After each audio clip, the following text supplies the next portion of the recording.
Chapter 1, Spokane, Washington, 2150. 8 years later. I stood in the kitchen with my coffee cup clenched in my hands, my fingernails set against the glazed ceramic, as I stared out at the colorless sky beyond the window. Late summer had arrived, and with it came the smoke. You could set your clock by it. For months the hot, dry weather scorched the hills and surrounding forests until, sun-baked and weary, the land gave up the fight as it did every year. First came the scent on the wind, then the suffocating ash, until the haze swallowed the sun, and I forgot what blue sky looked like. Nothing but a palette of yellow and gray, faint shadows leaning ominously against the bleached grass of the front yard. A desolate landscape that pressed down on me until I could no longer think. A stark reminder of the terrain within my own life. I had become inert, unmoving, confined within walls I could not rearrange. "Mommy, what's this?" With a sigh, I shifted my gaze from the window and turned to my daughter. Lilica sat at the table, her breakfast barely touched as she swiped through the pages of her interactive textbook. An image hovered in front of her. Leaning closer, I made out the bills and coins depicted in the hologram that revolved in front of us, bathing our skin in a greenish glow. "Well, that's called money." "Money?"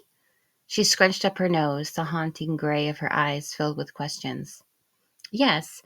I set my coffee cup on the table and ran my fingers through the silky strands of her hair, the color reminiscent of sunshine against my skin, the same bright hue as mine.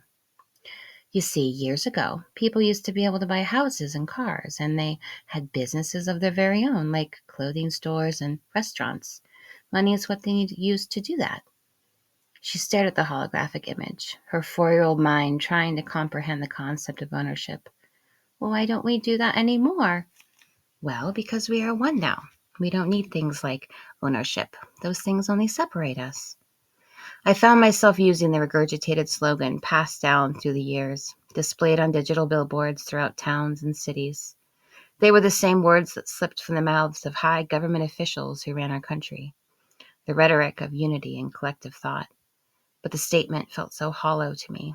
It always had. It was nothing but a placating lie, a smokescreen obscuring our sight. We were only renting out our lives, given an elaborate point system, tallied on a screen that was exchanged for access to basic services, if you complied with all the rules handed to you. Compliance had become our new currency, and without it, you had nothing.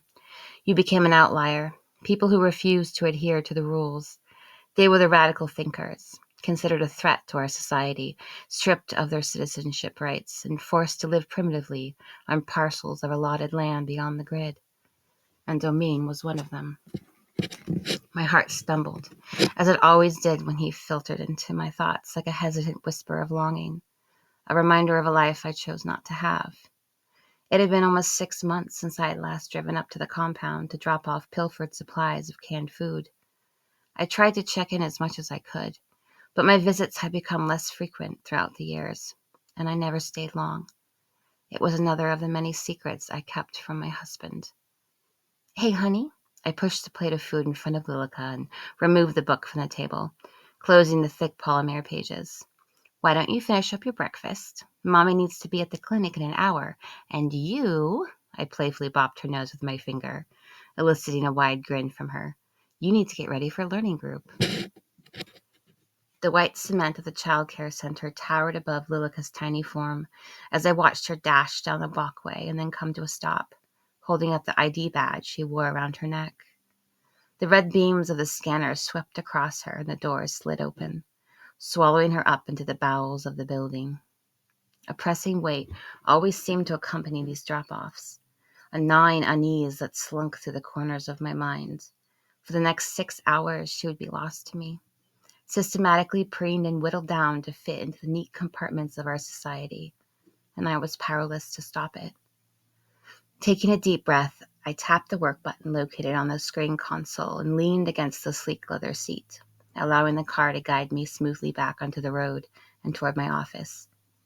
I shuffled back my thoughts until all that remained was an opaque expanse of detachment, the kind that wove around me and asked no questions. The urgent rush of cars, the gray pallor of the sky, the barren landscape of asphalt and steel buildings. All of this bled out into the black background, colorless shapes gliding past me. I couldn't look too close. If I did, I would see the fractures in the pavement, the stark emptiness we orbited, the revolving doors that went nowhere. Pulling into the parking lot, my car turned off with a hum, the interior lights softly dimming to black as I grabbed my purse and hurried toward the clinic. The sky hung heavy with heat and smoke, wispy tendrils that clawed at my clothes and stung my nose as I brushed past artificial trees lining the walkway like decorative cartoon cutouts. Simulated grass neatly arranged between the trunks. Defensible space is what the government called it. This was a place where seasonal fires could not touch us, and no watering was needed. Nature had become an enemy to tame, a concept to manipulate, and the mountains and forests beyond the grid had become a hostile environment people were discouraged from venturing into. I couldn't even remember the last time my daughter had looked up into the swaying branches of a living tree, ran her hands along the rough woven bark. It had been years. I scanned my badge at the entrance, and the doors hissed open. My lungs filled with the crisp, cool breeze of the filtered, air-conditioned hallway as I stepped inside, the lights blinking to life as I walked past them and opened the door to my office. Enclosed in this brief moment of stillness, I sat down at my desk. Soon the steady stream of patients would shuffle through the doors. Today was administration day. I stared at the stack of rolling containers M Corp had dropped off the day before, their large, imposing black logo stamped across each one. Walking to the boxes, I typed in the code that deactivated the seal, and with a hiss, the containers sprang open, revealing hundreds of white-coated capsules, each one packaged within its own sterilized bag. I tried to push past the familiar, sinking feeling in my gut as I stared down at the immunity enhancers. Required medicine that fortified us once a month with a synthetic immune system. A once natural network of biological processes we were now unable to create on our own. Some had blamed toxins in the environment and smoke in the air. Others thought it could be the result of genetic mutations, but whatever it was, according to electronic textbooks I had scoured through during my doctoral residency, the last few decades had shown a consistent decline in our body's innate ability to fight off disease, and cancer rates had skyrocketed.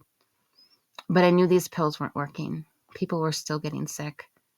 "You in there, Seren?" A gentle knock on the door drew me from my thoughts as my coworker, Christina, stepped into the room. Her short, dark hair tightly slicked back. This was her warrior look. "You ready for the flood?" she asked with a chuckle as she glanced over at the containers. I nodded with a wan smile and crossed the room to retrieve a key from the top drawer of my desk. "I think so. I just want to take a quick stock of the herbal medicine we have on hand for today." Sliding the large rolling bookshelf placed against the far wall, I slipped the key into the door, hidden behind it. Shelves lined the walls, containing small glass vials of various herbs and tinctures classified by dosage and use. I pulled out the old file folder I kept tucked behind one of the shelves and ran my finger down the list. It was an outdated method of charting, left over from the early 21st century, but it was the only way to avoid being tracked. Christina rested her back against the wall next to me and crossed her arms. "So, I heard M Corp may be doing another unannounced sweep next week." I furrowed my brow, biting the edge of my lip as my eyes scanned the bottles on the shelf, their medicinal properties filtering through my mind like words across the page. "I know. Aren't you ever afraid you're going to get caught?" "Are you afraid?" I turned toward her, finger in the amethyst pendant my mother had given me when I was a child, before she got sick, before my whole family got sick. I knew why I was doing this. These alternative treatments were working. They were helping people. But the guilt of dragging Christina into this always tugged at the back of my mind. Christina sighed and leaned in close to me, her eyes softening. "I know I probably should be, but I'm not." I squeezed her arm. "Well, if that ever changes, you do know you can transfer to another clinic. I'd understand." "We've already been through this." She shook her head, a playful grin tugging at the corners of her mouth. "If you're going down, I'm going with you." I only hoped it would never come to that. I knew what I was doing was a risk. Herbal medicine had been banned decades ago, and anyone caught practicing it faced imprisonment. But I was doing this for the family I had lost, for the voices that could no longer speak, and for all the people who still wanted a chance to find healing in something beyond the pharmaceutical industry ruining the country. I had to believe one day that could change. The alternative terrified me. Okay then, warrior. With a smile, I handed her the patient code sheets discreetly tucked beneath the inventory checklist. I think we have enough supplies for today. Closing the door behind us, Christina helped me roll the bookshelf back and secure it against the wall, shooting me a sly wink. I'll go unlock the front doors and get the clinic ready. Thanks, I'll be there in a minute.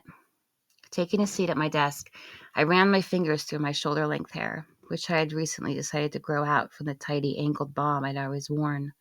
I longed for something different, a small tear at the structure of my life, a silent revolt from the repetition. As I secured the ends of my hair on top of my head with a clip, my phone buzzed on the desk, alerting me to a message from Trendon. Don't forget to pick up the items on the grocery list today. My shoulders tensed, and I stared at the holographic text wavering in front of me like a blast of frigid air. So many of our conversations these days have begun to feel that way, cold, clipped, and devoid of emotion. Two people moving through the motions of a marriage. Looks like the patients are here, Seren. Christina peeked around the doorframe, steam rising from the cup of coffee in her hand. Are you ready? I glanced over at the M-Corp boxes once more, steeling myself for a long day full of sterilized administrations and code scans. People whittled down to nothing more than a check mark in a data system. With a sigh, I grabbed my tablet from the desk, the white glow illuminating the room as I turned it on and stood to adjust my lab coat. Yes, I'm ready. Mommy! The car door opened and Lilica climbed into the back seat. She positioned herself on her booster and held her arms still, allowing the seatbelt to automatically slide over her shoulders, locking her securely in place. We practiced our steps today. I looked back at her with a smile. How exciting, hun. Are you ready for the big performance? She nodded, her eyes wide. I get to hold the emblem. Oh, wow, that's a very important job. Teacher says it's because I'm the best at sitting still and not asking questions. Did she really? My brow furrowed, and I tried to keep my voice neutral as the car navigated into the stream of late afternoon traffic, the sun a deep orange orb above us. As a child, I had always asked too many questions. So many days spent in the silent room, staring at the blank white wall in front of me, as if its lack of color could cleanse my mind of thought. It never did, though. I just learned over time how to make my voice quieter. I looked at Lilica through the rearview mirror, watching as her eyes quickly tracked the passing cars. And then that sinking feeling inside me claimed me once more. They had already silenced her. Mommy, can we get a treat? I punched the grocery icon into the car dashboard and leaned back against my seat. I don't see why not. We do have to stop and pick up a few things from the warehouse before we head home. We soon arrived at the parking lot of the food warehouse, our seatbelts releasing us as a soft hum of the electric engine shut down. I stepped out and grabbed my purse, taking Lilica's hand in mine as we weaved us through the maze of cars and over to the queue. Standing in line, I pulled up my identification badge on my phone while we moved slowly toward the entrance. A loud beep notified acceptance as each person disappeared through the large sliding glass doors. Our turn, filling the silence that would otherwise be deafening. I held up my badge to the monitor, and its blue light snaked across the front. The numbers on its screen defining who I was, analyzing my data, calculating my worth. We stepped inside, the dim glow of the solar lights flickering above, as if the sun had already grown disillusioned with its struggle to pierce through the smoke of the sky. Mommy, can I turn on the store, doggy? Oh, sure, love. With a smile, I watched as she grabbed an automated cart and pushed the green button, grinning as it sprang to life and began to glide alongside us like a silent companion. When can we go see the real doggies again, Mommy? She looked up at me as we entered the produce section, her eyes wide and pleading. Oh, someday soon, love, I promise. I gave her a tight smile, remembering the last time we had gone to the animal facility. Those visits always left me with a feeling of sorrow afterwards, a disconnect that felt unnatural. We knew we once used to have animals as pets, but they were unpredictable and carriers of disease, no longer safe to live with, we were told. So we corralled and caged them, viewing the wild in their eyes from a protected distance. Hey, sweetie. I grabbed the food scanner from the side of the cart and placed it in her hands as I typed my personal code into the automated cart display, linking my purchases to the points on my grid account. Would you like to scan some bananas for me? With an eager nod, she skipped down the produce aisle, waving the scanner like a sword until it landed on her target. What's next, Mommy? She bounded back to me with the package of sealed bananas in hand, her voice echoing through the store like a vibrant splash of color against a sea of gray. I hated shopping. The endless aisles, the sterile protective packaging, the vacant stares. Nobody smiled, and certainly not at each other. We lived surrounded by others, but lost in the vacuum of our own impenetrable isolation. It looks like we need some milk. Milk, milk, where are you? Lilika chanted as we walked to the dairy section, with the cart diligently humming alongside us. Reaching into the cooler, she plunked a jug into the cart. I glanced down at my phone, scanning through the items on the grocery list. Okay, now we need to find the bread. Looking up, my heart skipped a beat. Suddenly lost in the blur of bodies, the flash of Lilika's white shirt was nowhere to be seen. Lilika! My voice tore through the muffled buzz of the store, causing people to turn away from me. A frantic mother was an embarrassment, an untidy display of disorder. Children were supposed to stay quietly beside their parents. Independence was a sign of disobedience, a hazard to their development, a symptom of bad parenting. My pulse pounded in my ears as I bolted down the aisle and rounded another corner, the sickening grip of dread settling deep in my gut.